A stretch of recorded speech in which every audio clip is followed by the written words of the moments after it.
a phone screen blowing up with angry text messages, a person rolling their eyes in a meeting, someone looking exhausted and closing their laptop, a tense family dinner. The sound is a low, anxious hum. There is a person in your life right now who is a black hole for your happiness. The montage stops. A single, slow-motion shot of a person looking utterly drained and sighing heavily. All sound cuts out for a beat. You know the feeling. That leaden weight in your stomach after you talk to them. You feel smaller, weaker, drained of your energy, your focus, your optimism. They are the constant complainers, the critics, the manipulators, the drama magnets. They feast on your reactions and leave you with the emotional bill. And you've tried everything, haven't you? You've tried arguing with them, only to get tangled in their twisted logic. You've tried ignoring them, but their negativity somehow seeps through the cracks of your day. You might have even tried to fix them, pouring your own precious energy into a bucket with a hole in the bottom. What if there was a different way? A way not to fight them, but to make them irrelevant, to make them simply disappear from your emotional and mental landscape, even if you can't physically remove them from your life. Visuals shift. We see an ancient, Stoic marble bust of Marcus Aurelius. The background becomes a calm, inspiring library with warm light. 2,000 years ago, the most powerful man on earth, the Roman Emperor Marcus Aurelius, faced this exact problem on a scale we can barely imagine. He was surrounded by scheming senators, incompetent generals, gossiping courtiers, and ungrateful citizens. His private journal, which we now call Meditations, wasn't just a philosophical text, it was a survival guide. It was his personal playbook for dealing with the toxic, the difficult, and the irrational people he had to face every single day. Without losing his mind, his virtue, or his power, he discovered that you don't make toxic people disappear by changing them. You do it by changing the one thing you have absolute control over, yourself. In this video, we are going to dive deep into the mind of a Roman emperor to uncover 5 Stoic strategies, not just theories, but practical, battle-tested techniques to make toxic people powerless and reclaim your inner peace. This isn't about confrontation. This is about building an inner fortress that their negativity can never touch. So, if you are ready to stop being drained and start living with tranquility and strength, let's begin with the first, most fundamental Stoic shield. Bold, clean text appears on screen. 1. The morning rehearsal of evil. Marcus Aurelius began his day not with blind optimism, but with a dose of brutal realism. He would write to himself something like this: begin the morning by saying to yourself, I shall meet with the meddling, the ungrateful, the arrogant, the deceitful, the envious, the unsocial. Now, on the surface, this sounds incredibly pessimistic. Why would you want to start your day thinking about all the terrible people you might meet? But this is actually a genius psychological hack. It's a form of negative visualization, or what the Stoics called premeditatio malorum *, the premeditation of evils. Think of it like a pilot in a flight simulator. They practice for engine failure not because they want it to happen, but so they won't panic when it happens. By rehearsing in your mind that you will encounter difficult people, you are not cursing your day. You are vaccinating your mind against the venom of their negativity. When your toxic coworker starts their daily complaint fest, you won't be surprised or outraged. You'll simply think, ah, yes, here it is.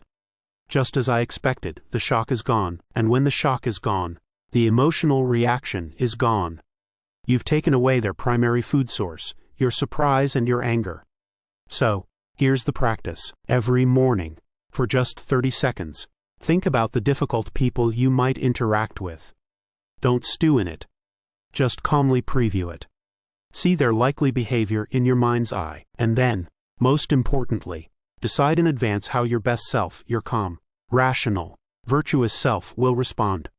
You'll respond not with bitterness, but with composure, not with weakness, but with quiet strength. This first shield prepares you for the battle.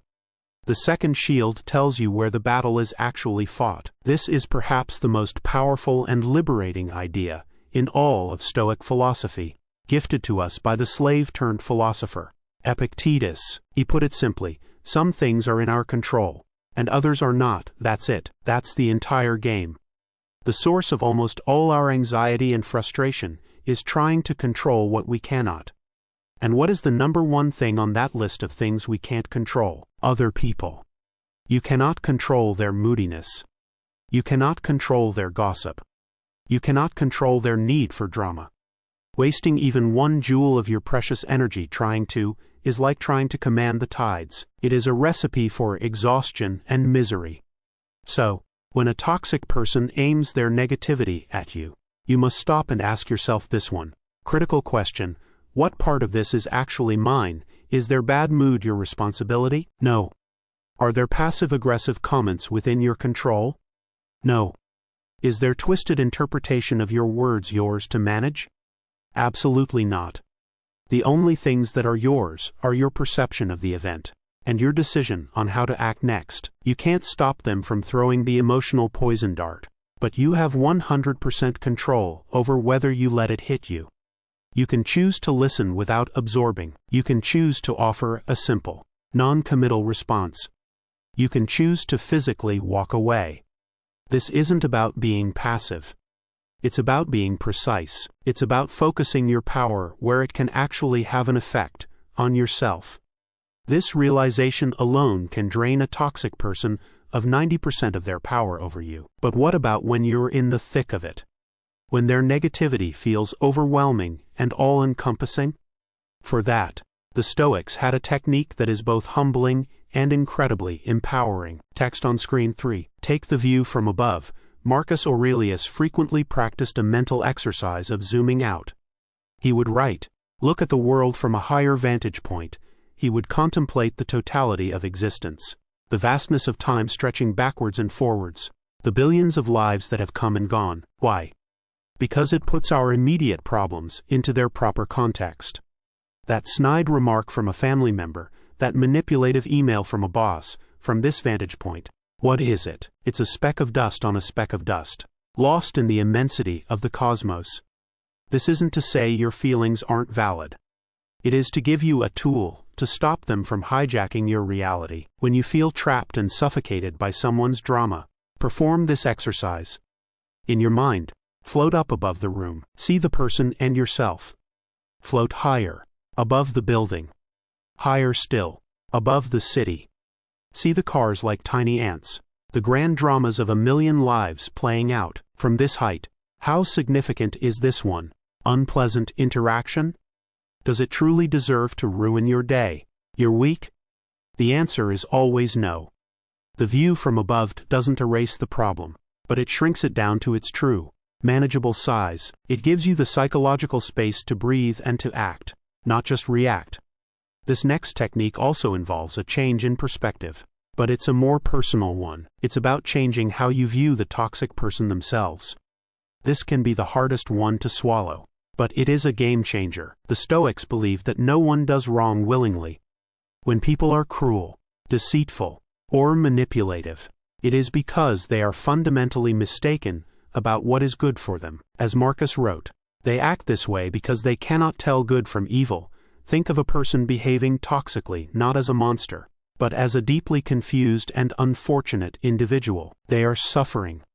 Their negativity is a symptom of their own inner chaos, their own fear, their own ignorance. They believe that complaining, controlling, or creating drama will somehow bring them relief or happiness. They are tragically wrong, and their behavior is proof of their misery. Seeing them this way does two things. First, it depersonalizes their attack. Their poison isn't custom-made for you. You just happen to be the person they are spilling it on at that moment. It's not about you. It's about them. Second, it replaces your anger with something closer to pity. You wouldn't get furious at a person with a broken leg for not being able to run a race. In the same way, why get furious at a person with a broken mind for not being able to act with grace and wisdom? This doesn't mean you have to excuse their behavior or even like them. You don't. But it allows you to detach from it emotionally. You see it for what it is, a clumsy, painful display of their own brokenness. And all of these strategies, the morning rehearsal, the dichotomy of control, the view from above, and the reframing of malice are the bricks you use to build the ultimate defense. Marcus Aurelius said it best, "Be like the rock that the waves keep crashing over. It stands unmoved and the raging of the sea falls still around it. Your mind is that rock. Your inner citadel is an internal fortress of peace and rationality that you build, day by day, through practice.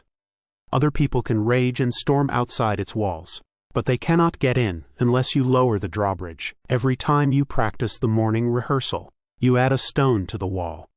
Every time you distinguish between what you can and cannot control, you reinforce the gates. Every time you take the view from above, you build the watchtower, giving you perspective. Every time you see their actions as a product of their own misery, you neutralize their weapons." Visual. We return to the slow-motion shot from the beginning of the person sighing, looking drained. But now, the footage reverses. The sigh becomes an intake of breath. Their shoulders straighten. A look of calm resolve appears on their face as the chaotic montage from the intro plays around them, but seems to bounce off an invisible shield. Making toxic people disappear isn't a magic trick, it's a choice. It's the choice to stop participating in their drama. To stop letting them rent space in your head. To realize that your inner peace is your most valuable asset, and it is yours alone to protect. They may still be in your office, at your dinner table, or in your phone, but they will no longer be in your soul. By mastering your inner world, you make them irrelevant in the only place that truly matters. You build a citadel so strong and so serene that, for all intents and purposes, they have simply vanished. But perhaps you're thinking, this sounds good in theory. A calm response to a snide comment is one thing. What about a true crisis? A betrayal? A relentless, sustained attack on your well-being? Let's turn back to Marcus Aurelius one last time, because he faced the ultimate toxic person, the traitor.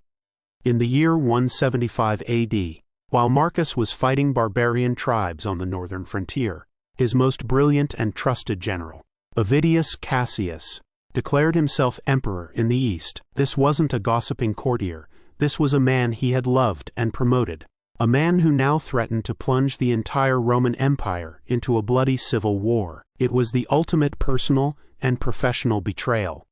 How did Marcus respond? Did he fly into a rage?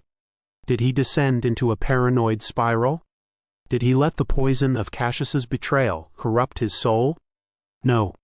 His actions are a masterclass in applying these very principles under the most extreme pressure imaginable. He immediately applied the dichotomy of control. He couldn't control Cassius's ambition. He couldn't undo the betrayal. Wasting time lamenting these facts was useless. What he could control was his response. He calmly gathered his loyal troops. He wrote a measured, sorrowful letter to the Senate, not full of rage, but of regret for his so-called friend. He focused entirely on his own duties, to protect the state and end the conflict with minimal bloodshed. He reframed malice as ignorance on a world historical scale. He didn't see Cassius as a demon, but as a man who had succumbed to the sickness of ambition. His greatest hope, he told his soldiers, was that Cassius would not be killed or commit suicide before he had a chance to confront him. Why?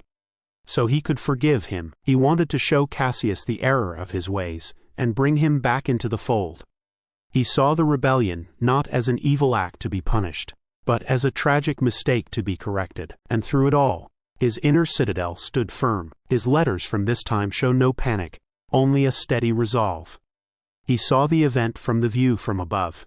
Another chapter in the endless drama of human ambition, a story that had played out 1,000 times before and would play out 1,000 times again. His personal feelings of hurt were secondary to his duty as emperor and his commitment to his philosophy. In the end, Cassius was assassinated by his own officers before Marcus even arrived. The rebellion was over. And Marcus Aurelius's first act. He refused to have Cassius's conspirators punished. He forgave his family. He burned all of Cassius's correspondence without reading it, so no one else could be implicated. This is the true power of Stoicism. It is not a passive defense. It is an active strength. It transformed a potentially devastating betrayal into an opportunity to display virtue, magnanimity, and unshakable inner peace. If these principles can work for an emperor facing civil war, they can absolutely work for you facing a manipulative boss, a critical relative, or a perpetually negative friend. The goal isn't just to survive them. The goal is to use their presence as a training ground, a gymnasium for your soul, to become stronger, more resilient, and more tranquil than you ever thought possible. Every encounter with a difficult person is a chance to practice, to lay another stone in the wall of your citadel. So how do you use this in real time? When you're cornered in the break room and the negativity starts flying, you can't exactly pause to read Meditations. This is where you deploy the Stoic pause. It's a 3-step mental maneuver you can execute in seconds. Visual. A person is being berated by a boss. The world around them blurs and slows down. The audio becomes muffled, except for the internal narration. Step 1. Recognize the sting. The first step is simple awareness. Feel that hot flush of anger, that sinking feeling in your gut. That's the signal. The poison dart has been thrown. Don't react to it. Just notice it. Mentally say to yourself, "Ah, there it is." The attempt to disturb my peace. By naming it, you create a crucial gap between the stimulus and your response. Step 2. Isolate the injury. In that gap, you ask Epictetus's question, what is truly mine here? Is the insult yours? No, it's just vibrations in the air. Is their anger yours? No, that's their own internal storm. The only thing that is yours is the judgment you are about to make, the judgment that this is terrible, unfair, or a catastrophe, and that judgment is 100% within your control. Separate their action from your interpretation. Step 3. Choose your virtue. Now that you've isolated what you control, your response, choose a good one. Don't choose to escalate. Don't choose to sulk. Choose reason. Choose patience. Choose magnanimity. This doesn't mean you have to say something profound. Your virtuous response might be a simple, calm, "I see," or "I'll think about that." It might be to say nothing at all. The victory isn't in winning the argument. The victory is in preserving your own character. Recognize. Isolate. Choose.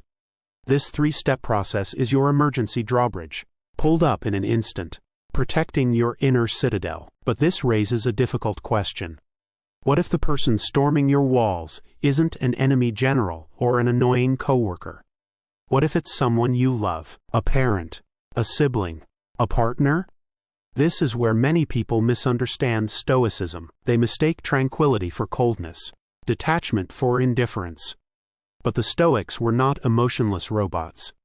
They spoke endlessly of our duty to our fellow humans, especially our family. So, how do you protect your peace without abandoning the people you care about? You apply the principles with compassion. You reframe their malice not just as ignorance, but as pain. The critical parent is likely acting from a place of their own deep-seated fear or disappointment. The dramatic friend is often covering up a profound sense of emptiness. Your duty is not to absorb their pain or fix it for them. That's not in your control. Your duty is to act with virtue. And sometimes the most virtuous and loving thing you can do is to set a firm, compassionate boundary. Visual. A person is listening to a family member complain on the phone. Instead of arguing, they listen for a moment, and then say calmly, "I love you, but I can't continue this conversation when you're speaking to me this way. Let's talk later." You can say, "I care about you deeply, but I will not participate in gossip." You can say, "I am here for you, but I will not be the dumping ground for your negativity." This is not an act of rejection. It is an act of profound self-respect and, strangely, an act of respect for them. You are refusing to engage with the worst part of them, and are holding a space open for their better self to emerge. You are protecting your citadel, not just for your own sake, but so you have the strength and peace of mind to be a true source of support when they are ready to meet you there, in a place of reason and respect. And a strange thing happens when you consistently do this. When you stop providing the reaction they expect. Throwing a fiery ball at another person, the Stoic doesn't catch it or throw it back. They simply sidestep. The fiery ball sails past and fizzles out on its own.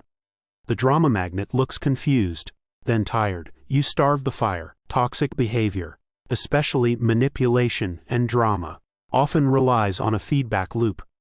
They throw the dart, you flinch. They create drama, you get emotional. They complain, you get frustrated.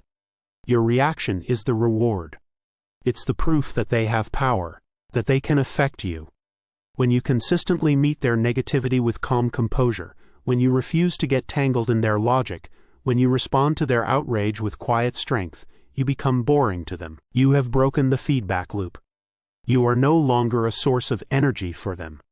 They may even escalate at first, trying harder to get the reaction they crave. But if your citadel walls hold firm, they will eventually grow tired. They will turn their attention elsewhere, to a source that will give them the emotional fuel they seek. This is the final, paradoxical way they disappear, by making yourself an immovable object. You cause their destructive force to simply flow around you. The visuals return to the opening montage, but this time they are calm. The person in the meeting is focused and unfazed by eye-rolling. The person at the laptop closes it with a sense of satisfaction. The family dinner is peaceful. The person's phone shows a supportive, happy text message. The inspiring music swells. The promise of Stoicism isn't a life free from difficult people. That's impossible. The promise is a life where you are free from their effect on you. It is the power to walk through chaos with a core of unshakable peace. It is the realization that your mind is the only home you will ever truly inhabit, and you have the right and the ability to make it a fortress of tranquility and strength. Start today. Pick one of these strategies. The next time you feel that sting of negativity, try the Stoic pause. Tonight, take the view from above. Tomorrow morning, rehearse the day. Lay the first stone of your inner citadel. No one can do it for you. But once you begin, you will find you are building something that no one can ever take away. You are not just making toxic people disappear. You are creating the space for your best self to appear. The best revenge is to be unlike him who performed the injury. Now, there's a voice in your head right now that might be screaming, so I'm just supposed to take it, to let them walk all over me, to smile serenely while they insult my work or undermine me. This is the single greatest misunderstanding of Stoicism, and it is a dangerous one. Let's be crystal clear. Stoicism is not a philosophy of passive acceptance. It is not an excuse to become someone's emotional punching bag. The Stoics made a brilliant distinction between what is good and what is preferred. The only true good is virtue, your character, your rationality, your inner peace. Everything else, your health, your reputation, your career, being treated with respect, are preferred indifference. Around it are smaller, less bright orbs labeled health, respect, career, wealth, etc. With the title, Preferred Indifferents, you are not supposed to be indifferent to being mistreated. It is entirely rational to prefer respect over disrespect. You should prefer a peaceful home over a chaotic one. The difference is this: a non-Stoic's happiness is dependent on getting these preferred things. When they are disrespected, their world collapses. Their peace is shattered. A Stoic's happiness is independent of them. They can pursue these preferred outcomes, but their inner citadel remains untouched whether they succeed or fail. What does this mean for you? It means you can take action. You can report the bullying boss to our. You can state your boundary to the overbearing relative. You can leave the emotionally draining relationship. The Stoic difference is the why and the how. You aren't acting from a place of rage, hurt, or vengeful fury. You are not letting their toxicity dictate your emotional state. You are acting from a place of calm, rational strategy. You are a chess player, not a brawler. You are calmly removing a piece from the board because it serves your ultimate goal, the protection of your inner peace and the exercise of your virtue. You don't just endure the storm. You calmly build a better boat and sail to a different shore. And this strength is most needed when you face the ultimate challenge, not just a toxic person, but a tyrant. Marcus Aurelius had to deal with a traitor he could march against. But his own Stoic teacher, Seneca the Younger, faced a far more terrifying problem: a toxic person he could not fight, could not leave, and who held the power of life and death over him every single day. That person was his former student, the Emperor Nero. Seneca was one of the richest and wisest men in Rome. He had tried to guide the young Nero, but watched in horror as his student devolved into a monster of paranoia, cruelty, and narcissism. Nero envied Seneca's wealth and was threatened by his wisdom. He began to isolate him, murder his friends, and bleed him of his fortune. Seneca was trapped. How do you apply the dichotomy of control when a psychopath controls your every move? Seneca showed us how. He realized he could not control the emperor. He could not control the gossip of the court. He could not control his own safety, so he relinquished them all. He tried to give his entire fortune back to Nero, who refused it. He retired from public life, living as simply as possible, as if he were in exile in his own home. He focused with laser intensity on the one thing Nero could never touch, his inner world. He wrote his most powerful philosophical works during this time. He treated every day as a gift, practicing his Stoicism not as an academic exercise, but as a literal survival strategy. Visual, we see a hand, presumably Seneca's, writing with a stylus on a wax tablet. The only sound is the scratching of the stylus. The world outside the window is dark and stormy. Eventually, Nero, in a fit of paranoia, ordered Seneca to take his own life. The emperor's guards arrived to enforce the sentence. And how did Seneca react? Did he beg? Did he curse the injustice? No. He faced his end with the same tranquility he had cultivated for years. He comforted his grieving wife and friends, reminding them of the philosophical principles they had studied together. He turned his own state-mandated murder into a final, unshakable lesson on virtue. He proved that while the tyrant could command his death, he could never command his soul. You may not be facing a Nero, but you may have a tyrannical boss, a controlling partner, or a family situation that feels impossible to escape. Seneca's lesson is a beacon. Even when your external freedom is stripped away, your internal freedom is absolute. Their power, no matter how great it seems, ends at the border of your own mind. By focusing on your character, your integrity, and your inner response, you can achieve a kind of freedom that tyrants can never understand, and therefore, never take away.